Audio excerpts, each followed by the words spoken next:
امریکہ ایران کشیدگی کے حل کے لیے دنیا کی نظریں پاکستان، قطر اور عمان پر مرکوز ہیں۔ اسٹیمسن سینٹر کی اشاعت میں اہم تجزیہ سامنے آ گیا، جس کے مطابق اسلام آباد میمورنڈم پر دباؤ کے باوجود پاکستان امریکہ ایران کو دوبارہ مذاکرات کی میز پر لانے کی کوشش جاری رکھے ہوئے ہے۔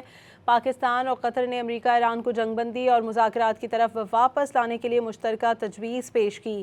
ایرانی وزیر داخلہ کی حالیہ اسلام آباد آمد پاکستان کی ثالثی پر تہران کے اعتماد کا مظہر ہے۔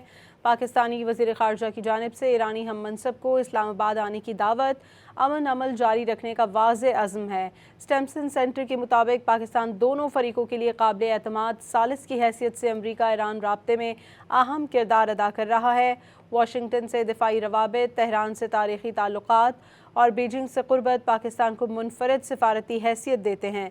امریکہ اور ایران دونوں کے ساتھ پاکستان کے روابط اسے تنازع کے حل کے لیے منفرد ثالث بناتے ہیں۔